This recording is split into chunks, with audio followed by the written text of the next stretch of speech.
ആദര വിവാഹം കഴിച്ച് ഒരു കുട്ടിയുള്ള ആളായാൽ തന്നെ ഈ ജോൺസണോടൊപ്പം പോയി താമസിക്കുന്നതിന് തയ്യാറായില്ല. ജോൺസൺ ഈ അടുത്ത സമയത്ത് ആതിരയെ കൂടെ താമസിപ്പിക്കുന്നതിന് വേണ്ടി എല്ലാ സംവിധാനങ്ങളും ചെയ്തു. അയാൾ ഒരു വീട് വാടകയ്ക്ക് വരെ എടുത്ത് അതിൻ്റെ വാടക അഡ്വാൻസും എല്ലാം കൊടുത്തു. വീട് റെഡിയാക്കിയതിന് ശേഷവും ആതിരയോട് ചെല്ലാനായിട്ട് ആവശ്യപ്പെട്ടു. ആതിര ചെല്ലാൻ വിസമ്മതിച്ചതിനെ തുടർന്ന് അഡ്വാൻസ് കൊടുത്ത പൈസ തിരിച്ചു വാങ്ങിയതിന് ശേഷമാണ് ആതിരയെ എങ്കിൽ എൻ്റെ കൂടെ താമസിക്കാൻ തയ്യാറല്ലെങ്കിൽ പിന്നെ ജീവിക്കേണ്ട എന്നുള്ളൊരു തീരുമാനം എടുത്തുകൊണ്ട് അയാൾ നേരെ ഈ പെരുമാതുറയിലേക്ക് വരുന്നത്. പ്രദീപ്, ഈ ആതിര, ഈ കഠിനംകുളത്തെ ആതിരയുടെ മരണം ജോൺസൺ എന്ന പ്രതിയെ ചോദ്യം ചെയ്തപ്പോൾ പോലീസിന് ശരിക്കും ഞെട്ടിക്കുന്ന കുറേ വിവരങ്ങളാണ് പുറത്തു വന്നത്. ശരിക്കും ജോൺസൺ വളരെ പ്ലാൻഡ് ആയിട്ടാണ് ഈ കൊല നടത്താൻ തീരുമാനിച്ചത്. ആ കൊല നടത്താൻ തീരുമാനിച്ചതും കൊല നടത്തിയ രീതിയും ആ ഡിവൈഎസ്പി പറഞ്ഞ് നാം കേട്ടായിരുന്നു. പ്രദീപ് എന്ത് പറയുന്നു? അല്ല, അത് ഈ ഡിവൈഎസ്പി പറഞ്ഞത് ഈ ആതിര എന്ന് പറഞ്ഞ പൂജാരിയുടെ ഭാര്യയായിട്ട് ഏതാണ്ട് 1.5 വർഷക്കാലമായി ഇവർ ബന്ധമുണ്ടെന്ന് പറഞ്ഞു. രാജീവിന്റെ ഭാര്യ. അപ്പൊ ഇവർ ആദ്യം ഈ റീലുകളിലൂടെ അവർ ബന്ധപ്പെട്ട് പരിചയപ്പെട്ടു. പിന്നീട് ഇവർ ഒരുമിച്ച് ഇൻസ്റ്റയിൽ റീല് ഒരുമിച്ച് ചെയ്യാൻ തുടങ്ങി. അങ്ങനെ ഇവരുൾപ്പെടെ എന്താണ് ഒരു ഭാര്യ ഭർത്തൃ ബന്ധം എന്ന രീതിയിലേക്കൊക്കെ വഴിമാറി എന്നാ പറയുന്നത്. അപ്പോൾ പരസ്പരം ഇവർ സാമ്പത്തിക സഹായം നൽകുക, ഇവർ ഒരുമിച്ച് എവിടെയെങ്കിലുമൊക്കെ ചെറിയ ചെറിയ യാത്രകൾ ചെയ്യുക. അപ്പോൾ ഇവർ വളരെ അടുത്ത സൗഹൃദം പിരിയാൻ പറ്റാത്ത രീതിയിലേക്കൊക്കെ കാര്യങ്ങൾ മാറി എന്ന് ഈ ഡിവൈഎസ്പി പറയുകയാണ് നമ്മളോട്. മാധ്യമങ്ങൾ കണ്ടപ്പോൾ ഡിവൈഎസ്പി പറഞ്ഞാണ്. അപ്പോൾ അദ്ദേഹം പറഞ്ഞ 1-2 കാര്യങ്ങൾ അതിൽ കൃത്യമായ വസ്തുതകളുണ്ട്. ഈ ഇൻ്റർനെറ്റ് യുഗം ഇത്രത്തോളം വളർന്നിരിക്കുന്ന ഈ സമയത്ത് ഇത്തരം ബന്ധങ്ങൾ എങ്ങനെ വരുന്നു, ഈ ബന്ധങ്ങളുടെ ഒരു സീമ എത്രത്തോളം ഉണ്ടെന്നുള്ളത് നമുക്ക് നിശ്ചയിക്കാൻ പറ്റാതെ വരിക. അല്ലെങ്കിൽ ഈ റീൽസിൽ കാണുന്ന ആളുകളുടെ യഥാർത്ഥ രൂപം അതാണെന്ന് വിചാരിക്കുക, സ്വഭാവം അതാണെന്ന് വിചാരിക്കുക. നമ്മളെ കൃത്യമായിട്ട് വളർത്തിക്കൊണ്ടുവന്ന സമൂഹത്തെയും രക്ഷകർത്താക്കളെയൊക്കെ വിസ്മരിച്ചുകൊണ്ട് അത്തരത്തിലുള്ള പ്രതിബദ്ധതയൊക്കെ മറന്നുകൊണ്ട് ഇന്ന് കാണുന്ന ഒരുത്തനെ നമ്മൾ വിശ്വസിച്ച് അവൻ കാണിക്കുന്ന തമാശകളിലോ അല്ലെങ്കിൽ അവൻ കാണിക്കുന്ന കോപ്രായങ്ങളിലോ ഒക്കെ നമ്മൾ അന്ധമായി വിശ്വസിച്ച് ആകൃഷ്ടരായ ഒരു ആരാധന തോന്നി ഇറങ്ങി തിരിച്ചു കഴിയുമ്പോൾ അവിടെ അവസാനം സംഭവിക്കുന്നത് ആതിരയുടെ മരണം പോലുള്ള കാര്യങ്ങളാണ് എന്നുള്ളത് കൃത്യമായി തന്നെയാണ് DYSP പറഞ്ഞു വെച്ചേക്കുന്നത്. അദ്ദേഹം പറഞ്ഞ കാര്യം, ഇയാൾ എത്ര കണ്ടോ 1.5 വർഷത്തെ ബന്ധം ഇവർ തമ്മിലുണ്ടായെന്ന് പറയുന്നു. ഈ 1.5 വർഷത്തെ ബന്ധത്തിലുപരിയായിട്ട് ഇവർ ഈ ആതിരേനെ എങ്ങനെ തീർക്കണം എന്നുള്ളത് അയാൾ അതുപോലെ തന്നെ പ്ലാൻ ചെയ്തു എന്ന് പറയുന്നത്. പെരുമാതുറയിൽ ആതിര ഒരുമിച്ച് ജീവിക്കാൻ വേണ്ടി താമസിക്കാൻ വേണ്ടി വീട് വാടകയ്ക്കെടുത്ത് അഡ്വാൻസ് കൊടുത്തു.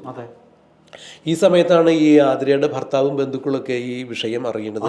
ഇനി ഒരു കാരണവശാലും അങ്ങനെ ഉണ്ടാകാൻ പാടില്ലെന്ന് താക്കീത് ചെയ്യണം. അതിൻ്റെ പേരിലാണ് എന്ന് പറയപ്പെടുന്നു. ഈ DYSP അങ്ങനെ തന്നെ പറഞ്ഞത്.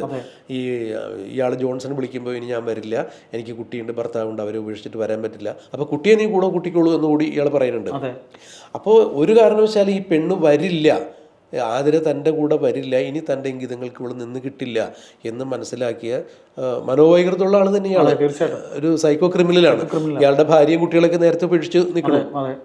അപ്പോൾ ഇയാൾ ഹോം നേഴ്സായിട്ട് പല സ്ഥലത്തും ജോലി ചെയ്തിട്ടുണ്ട്, ഫിസിയോതെറാപ്പിസ്റ്റായിട്ട് ജോലി ചെയ്തിട്ടുണ്ട് എന്നൊക്കെ പറയണേ.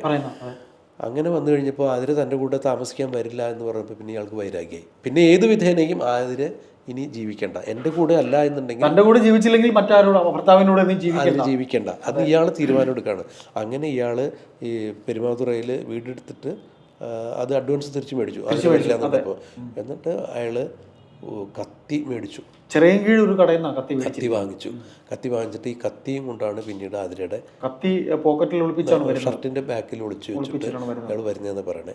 അപ്പോൾ ആതിരയുടെ പ്രതിഭ അവിടെയും ഒരു തെറ്റ് ഞാൻ ചോദിക്കുന്നത്, നമ്മുടെ സ്ത്രീകൾക്ക് എന്തുകൊണ്ട് ഇപ്പം ഇങ്ങനെ ഇത്തരത്തിൽ ഒഴിവാക്കാൻ ശ്രമിച്ച ഒരുത്തൻ പിന്നെ വീണ്ടും അവൻ എന്തിനു മുറി തുറന്നു കൊടുക്കണം, എന്തിനു അവനെ വീട്ടിലേക്ക് ആനയിച്ചിരുത്തണം? അല്ല, അതിൽ പറയപ്പെടുന്നത് ഈ ആതിരയുടെ ഇയാൾ പറഞ്ഞ ഭർത്താവ് അമ്പലത്തിൽ പോയ സമയത്ത് കതക് സാധാരണ തുറന്നിടുമല്ലോ, തുറന്നെടുക്കുന്ന സമയത്ത് അതൊക്കെ ഇവർ നേരത്തെ ഇവർക്ക് അറിയാം ഈ എത്ര സമയത്ത് ഈ ഭർത്താവ് അമ്പലത്തിൽ പോകും. കാരണം ഇയാൾ നേരത്തെ മുമ്പ് വന്നിട്ടുണ്ടല്ലോ, എത്ര സമയത്തായിരിക്കും ഈ കുട്ടി സ്കൂളിൽ പോകും, അപ്പൊ ആ ഒരു ഗ്യാപ്പിൽ ചിലപ്പോൾ കുട്ടിയുടെ എന്നാലും അവര് ഇപ്പൊ പിണങ്ങിയിരുന്നു എന്നുണ്ടെങ്കിൽ അവര് തുറന്നു കൊടുത്തത് തന്നെയാണ് ആദ്യത്തെ തെറ്റ്. അല്ല, ഇത് പറയുന്നത് ഇയാൾ കട്ടിലടി കയറി ഒളിച്ചിരുന്നു എന്നാണ് പറയണത്.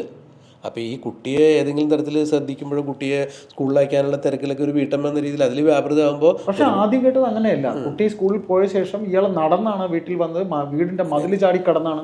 വെളുപ്പിന് പറഞ്ഞാൽ ഈ പോറ്റി പോയതിന് ശേഷം ഈ ആ സമയം കണക്കാക്കിയിട്ട് ഇയാൾ വന്ന് കട്ടിലടി കയറി കിടന്നൊക്കെ പറയണേ. അത് എന്താണെന്നുള്ള പോലീസ് ഇപ്പോൾ കൂടുതൽ കാര്യങ്ങൾ പറയണേ.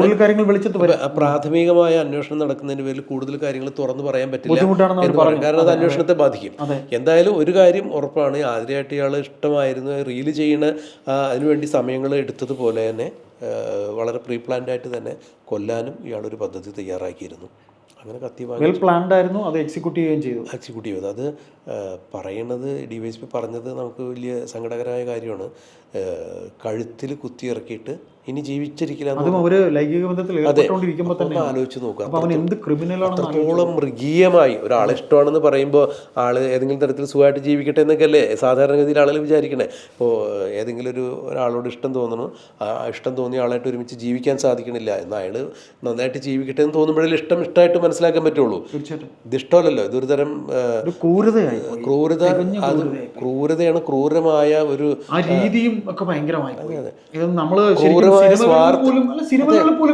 സിനിമയെ പോലും വെല്ലുന്ന രീതിയിലാണ് ക്രൂരമായ. പിന്നെ ഇതിനൊക്കെ നമ്മൾ എന്ത് തരത്തിലാണ് വ്യാഖ്യാനിക്കുന്നത്? ഇത് നമുക്ക് മനസ്സിലാവുന്ന ഒരു കാര്യം, അനാവശ്യമായ ബന്ധങ്ങൾ കൊണ്ടുപോകാതിരിക്കാൻ. അല്ല, അതിനകത്ത് എനിക്ക് തോന്നുന്നു ഏതിനും ഒരു സ്ത്രീ പുരുഷ ബന്ധത്തിന് ഒരു സീമയുണ്ട്. ആ സീമയ്ക്കപ്പുറം എപ്പോൾ കടന്നാലും അല്ല, അത് സ്ത്രീ പുരുഷ ബന്ധം എന്ന് തന്നെയല്ലല്ലോ അയ്യപ്പദാസ്, എല്ലാ ബന്ധങ്ങൾക്കുണ്ട്. കാരണം ഒരു സീമയുണ്ട്. കാരണം ഇത് നമുക്ക് പറ്റാത്തൊരു ബന്ധം ആണ് എന്ന് തോന്നുമ്പോൾ നമ്മൾ അതിന് അടിവര ഇടണം. ഇല്ലാന്നുണ്ടെങ്കിൽ എന്ത്, അതിപ്പോ സ്ത്രീ ആയാലും പുരുഷനായാലും മറ്റിപ്പോ സെയിം ജെൻഡർ ആയാലും നമുക്ക് പ്രശ്നം തന്നെയാണ്. നമുക്ക് പറ്റാത്തൊരു ബന്ധം ഇങ്ങനെയൊക്കെ തന്നെയാവും. ഇതിപ്പോ ഇത് വലിയ ദാരുണമായ സംഭവം. ഇനിയും നമുക്ക് നോക്കാം, ഇത് കേരളത്തില് അവസാനത്തെ സംഭവം ആയിരിക്കട്ടെ എന്ന് പ്രാർത്ഥിക്കാം, ആശിക്കാം. പക്ഷേ അതാണ് കറക്റ്റ്. നമുക്ക് ഇത് തന്നെ ഇത് ഒരു അവസാന സംഭവം ആയിരിക്കട്ടെ എന്ന് ആഗ്രഹിക്കട്ടെ. പക്ഷേ ഇനിയും നമ്മളെ കാത്ത് ഇതുപോലുള്ള നിരവധി അതിങ്ങനെ ഒരു സൈഡിൽ കൂടെ ഇങ്ങനെ പരമ്പര പോലെ പോയിക്കൊണ്ടിരിക്കും. എത്രത്തോളം ജനങ്ങൾ ഇത് കണ്ടാലും ബോധവൽക്കരിക്കപ്പെടുന്നില്ല, ഒക്കെ മറന്ന്. അതാണ്. അപ്പോൾ സാധാരണ രീതിയിൽ നമുക്ക് ഈ ഇപ്പോഴത്തെ യുവതലമുറയാണല്ലോ കൂടുതൽ ഇന്റർനെറ്റിലൊക്കെ ആകർഷിതരായിട്ട്.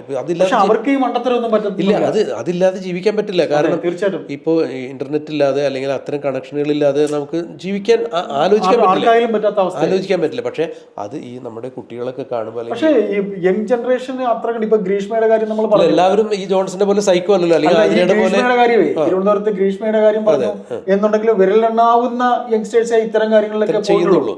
അതായത് ജീവിതത്തിന്റെ ഒരു വീട്ടമ്മയായതുകൊണ്ട് തന്നെ പൂർണ്ണമായി ആതിരയ്ക്ക് ഒരുപാട് തെറ്റുകൾ പറ്റി. കാര്യം അവര് പുറം ലോകം, ഒരു പൂജാരിയുടെ ഭാര്യ എന്നൊക്കെ പറയുമ്പോൾ വളരെ അച്ചടക്കത്തോടുകൂടി, അച്ചടക്കത്തോടുകൂടി വളരെ സദാചാര വിശുദ്ധിയോടുകൂടി മാത്രമല്ല നമ്മളുടെ ഈ സനാതന സംഹിതയിലൊക്കെ ജീവിക്കുന്ന ആളുകളാണ്. ആതിരയുടെ അച്ഛനും അമ്മയ്ക്കും ഒക്കെ തെറ്റുപറ്റി എന്നാ പറയുന്നത്. ഇത് ഇപ്പോ അവസാനം നമ്മൾ പറയുമ്പോൾ ഒരാളില്ലാതെയായി. പക്ഷേ ഇതാണ് നമ്മുടെ സമൂഹത്തിന്റെ സന്ദേശം. ഇത്തരത്തിലുള്ള ബന്ധങ്ങളൊക്കെ എങ്ങനെ ഉണ്ടായി?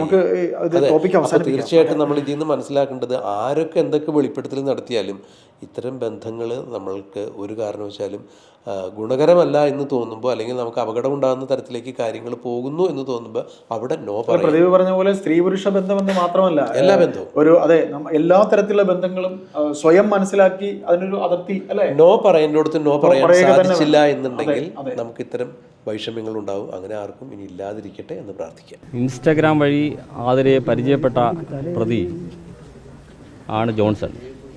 ജോൺസൺ നേരത്തെ വിവാഹിതനാണ്, ഭാര്യയെ ഉപേക്ഷിച്ച് വർഷങ്ങളായി ഒറ്റയ്ക്ക് കഴിഞ്ഞു വരുന്ന ആളാണ്. ജോൺസൺ സാധാരണ ഇൻസ്റ്റഗ്രാമിൽ റീൽസ് ചെയ്യുന്ന ഒരാളാണ്. ആതിരയും അതേപോലെ തന്നെ ഇൻസ്റ്റഗ്രാമിൽ റീൽസ് ചെയ്ത് പോസ്റ്റ് ചെയ്യാറുള്ള ആളായിരുന്നു. ഇവർ രണ്ടുപേരും ഇൻസ്റ്റഗ്രാം വഴി റീൽസ് ചെയ്ത് ഒരേ ഗ്രൂപ്പിൽ പോസ്റ്റ് ചെയ്തതിനെ തുടർന്നുള്ള പരിചയമാണ് ഇവർ തങ്ങളുണ്ടാകുന്നത്. ഈ പരിചയം പിന്നീട് ഇവർ രണ്ടുപേരും കൂടി ഒരു ഗ്രൂപ്പ് സ്റ്റാർട്ട് ചെയ്യുകയും അതിനകത്ത് ഇൻസ്റ്റാഗ്രാമിൽ ഈ റീൽസ് ചെയ്ത് ഇവർ പോസ്റ്റ് ചെയ്യുന്ന രീതി ഉണ്ടായി. ഈ ഒരു പരിചയം പിന്നീട് ഇവർ തങ്ങളിൽ വളരെ അടുപ്പമായി, അതൊരു സ്നേഹബന്ധത്തിലായി. ആതിരയുമായി വളരെ അടുപ്പത്തിലായ ഈ ജോൺസൺ ഭാര്യ ഉപേക്ഷിച്ച് നിൽക്കുന്ന ആൾ അയാളോടൊപ്പം ചെന്ന് താമസിക്കണം, ആതിര താമസിക്കണമെന്ന് സ്ഥിരമായി ആവശ്യപ്പെട്ടുകൊണ്ടിരുന്നു.